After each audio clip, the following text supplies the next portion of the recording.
ایک زمین جس پر صدیوں تک ایک ایسا بادشاہ حکمرانی کرتا رہا جو صرف تاج کا نہیں خدا ہونے کا دعویٰ کرتا تھا۔ میں تمہارا سب سے بڑا رب ہوں، جس کے لیے لوگ زمین پر نہیں سجدوں میں چلتے رہے۔ اور پھر ایک ایسی رات جب اس بادشاہ کی نیند ایک خواب نے چھین لی، اور جب موت اس کے سامنے آئی تو وہ پانی کی ایک بوند کا بھی مقابلہ نہ کر سکا۔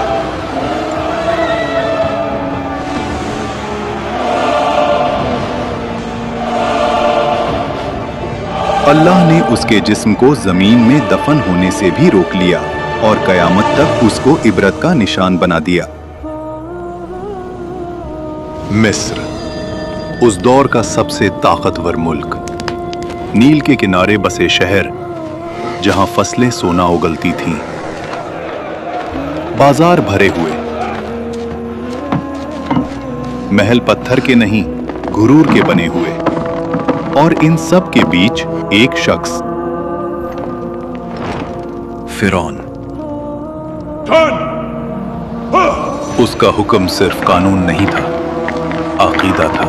لوگ صرف اس کی بات نہیں مانتے تھے، اس کی بات پر ایمان رکھتے تھے۔ وہ کہتا تھا، میں تمہارا سب سے بڑا رب ہوں، اور مصر خاموش رہتا تھا۔ اسی مصر میں ایک قوم ایسی بھی تھی جو روشنی نہیں دیکھتی تھی، بنی اسرائیل۔ ان کے گھر الگ تھے، ان کا لباس الگ، ان کی زندگی الگ۔ اور زور لگاؤ! انہیں غلام بنا دیا گیا۔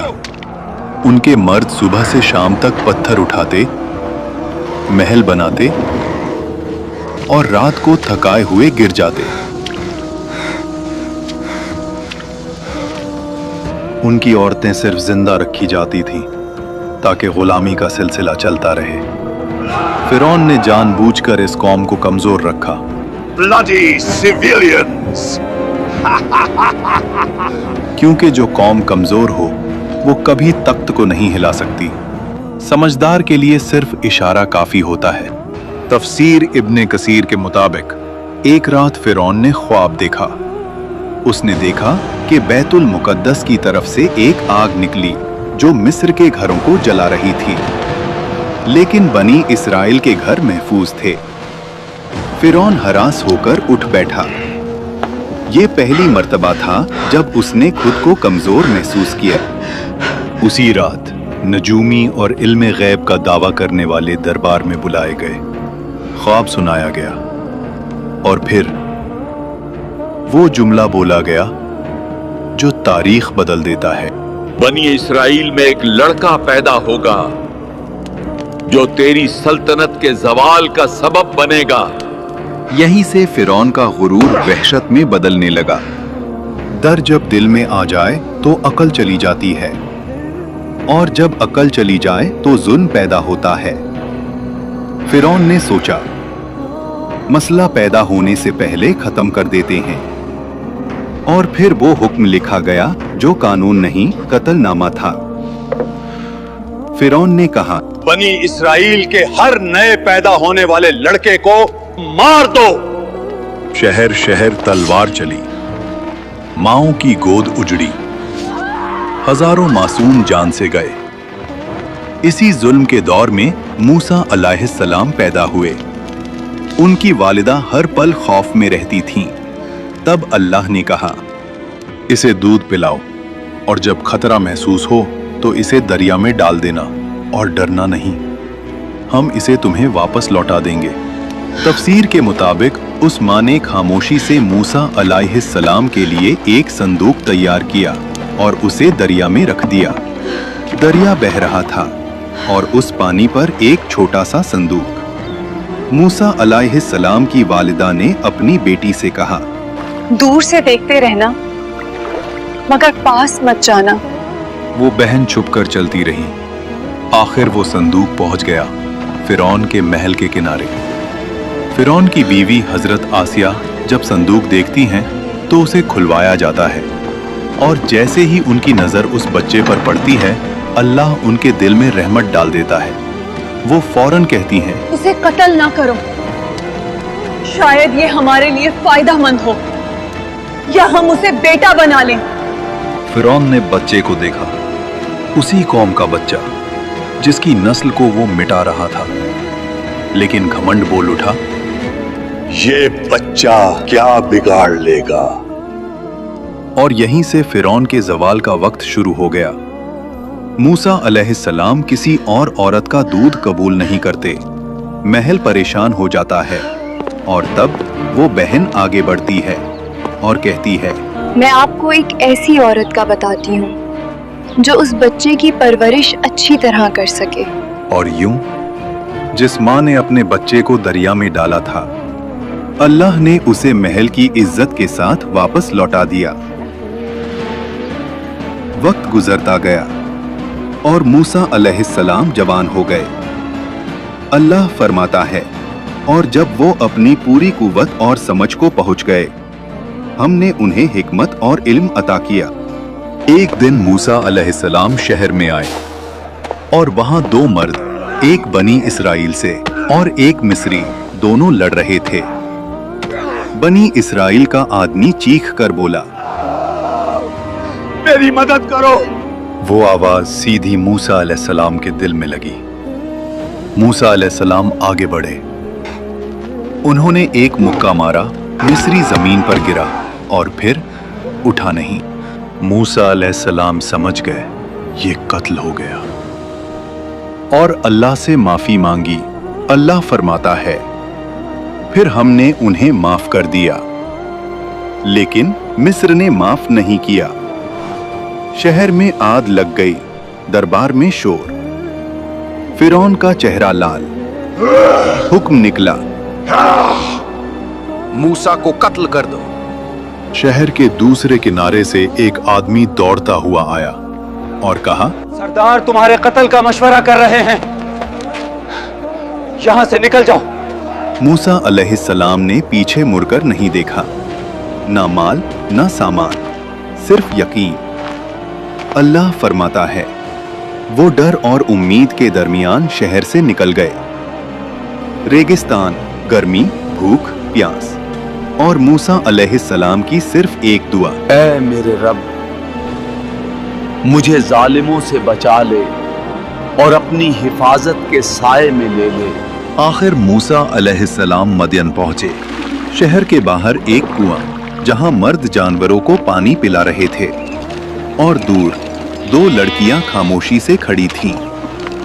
मूसा अलैहिस्सलाम ने पूछा, आप दोनों कुएं से पानी क्यों नहीं ले रहे?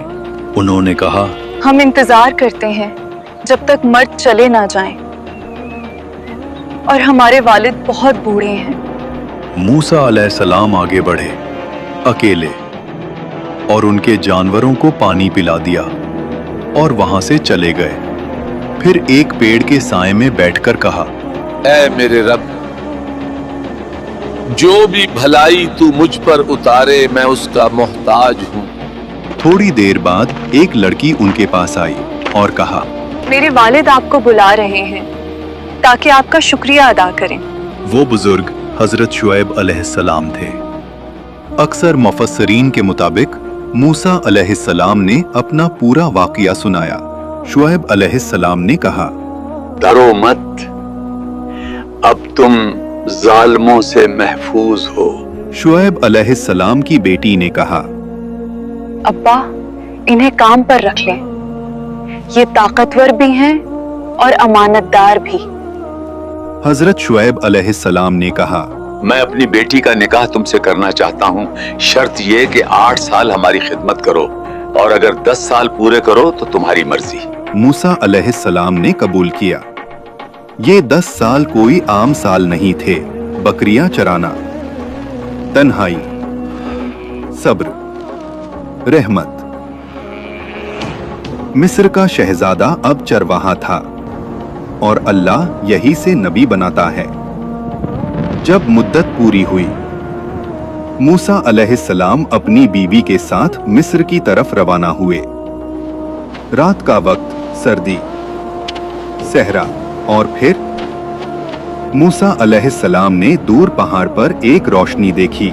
और अपनी बीवी से कहा, तुम यहीं रुको, मैं आग लाता हूँ या कोई रास्ता पूछ कर आता हूँ। लेकिन वो आग नहीं थी। जब मूसा अलैहिस्सलाम करीब गए, आवाज आई, ए मूसा। मूसा अलैहिस्सलाम का जिस्म कांप गया। मैं ही तेरा रब हूं, अपने जूते उतार दो। तू मुकद्दस वादी तुआ में है, मैंने तुझे चुना है। अल्लाह ने फरमाया, फिरौन के पास जाओ, वो सरकश हो चुका है। तुम्हारी लाठी एक निशानी है और हमने इसमें एक खास ताकत रखी है। और मूसा अलैहिस्सलाम ने कहा, ऐ रब, मेरी जबान में गिरा है, मेरे भाई हारून अलैहिस्सलाम को मेरा मददगार बना दे। अल्लाह ने फरमाया, तेरी दुआ कबूल की गई। और फिर मूसा अलैहिस्सलाम अपने भाई हारून अलैहिस्सलाम के साथ फिरौन के महल में गए। फिरौन उसी वक्त अपनी तकब्बुर भरी मुस्कुराहट के साथ कहता है, तुम्हारा रब कौन है? मूसा अलैहिस्सलाम ने जवाब दिया, मेरा रब वही है जो जिंदगी और मौत देता है। फिरौन ने गुस्से में कहा, तुम हमारे साथ खेल रहे हो, मुझे साबित करो। मिस्र के सबसे बड़े जादूगर बुलाए गए। रस्सी फेंकी और लोगों को सांप लगने लगे। लोगों का दिल कांप गया। लेकिन मूसा अलैहिस्सलाम ने सिर्फ लाठी उठाई और उसे जमीन पर रख दिया और वो हकीकी अजदहा बन गई। वो अजदहा ने जादूगरों के नकली सांपों को निगल लिया। जादूगरों ने कहा, ये जादू नहीं, ये अल्लाह की कुव्वत है। वो सब सजदे में गिर गए। फिरौन का घमंड, सख्ती और गहरा हुआ। वो चीखता, ये सब झूठ है, मेरा रब सिर्फ मैं हूं। कुरान कहता है वो जुल्म में घिरा रहा और फिर अल्लाह के अजाब का इंतजार किया। अल्लाह ने फिरौन और उसकी कौम को अजाब की पहली निशानी भेजी। मिस्र की जमीन पर एक खौफनाक तूफान भेजा गया। ये न सिर्फ पानी की बुलंदी थी, ये पानी का नफाज़े अजाब था जो उनकी फसलों को बर्बाद कर गया, अन्न डूब गया और उनकी रोजी रोटी का सहारा मिट गया। जब तूफान गया और लोग समझे थोड़ा सा सुकून मिल सकता है, तो फिर एक और निशानी आई। जराद, अजाब का एक दल जिसने जमीन की हर हरी चीज को खा लिया।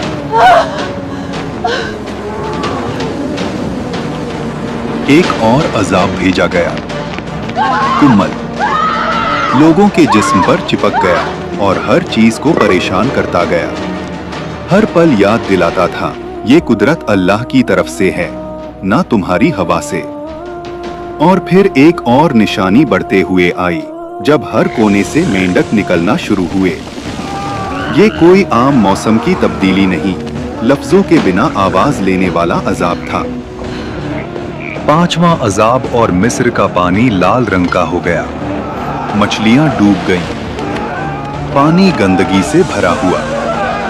और फिरौन फिर कहता,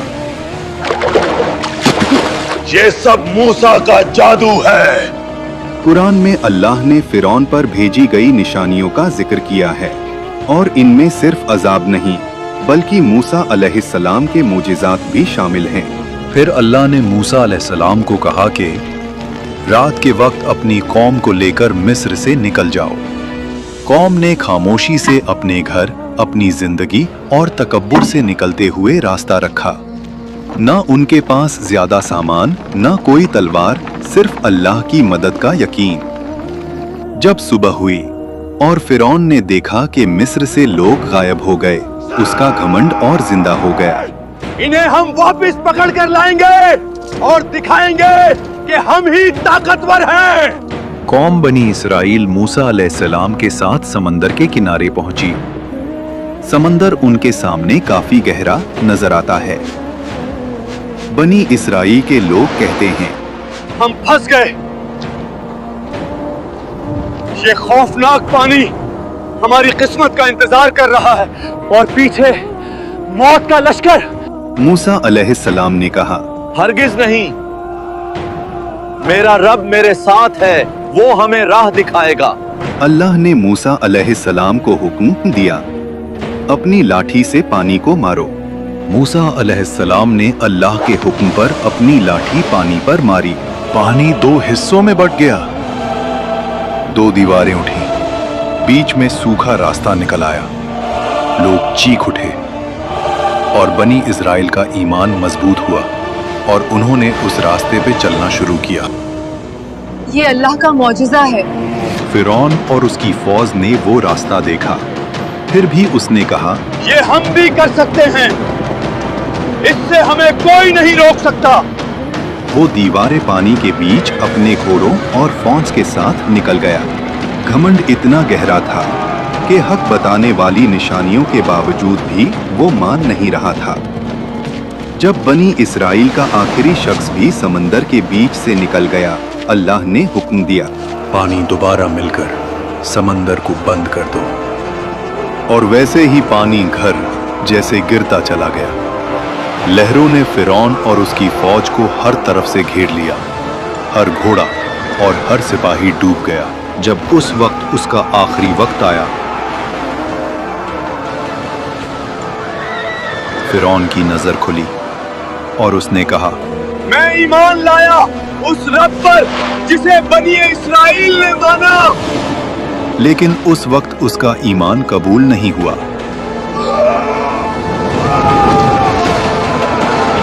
अल्लाह ने फरमाया कि आज हम तेरा जिस्म बचाएंगे ताकि वो सब के लिए इबरत बने।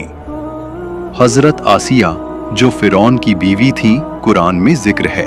और आसिया फिरौन की बीवी जिन्होंने अल्लाह के हुक्म से ईमान लाया और अपने घर में सब्र और इबादत से खुद को महफूज रखा, अल्लाह ने उनके लिए जन्नत तैयार की। इस वाकया ने दिखाया कि दुनिया का सबसे बड़ा घमंड भी सिर्फ एक इंसानी मौत का शिकार है। अगर आपको ये वाकया समझ आया और आप इसका पार्ट 2 भी देखना चाहते हैं तो वीडियो को ज्यादा से ज्यादा लाइक करें, सब्सक्राइब करें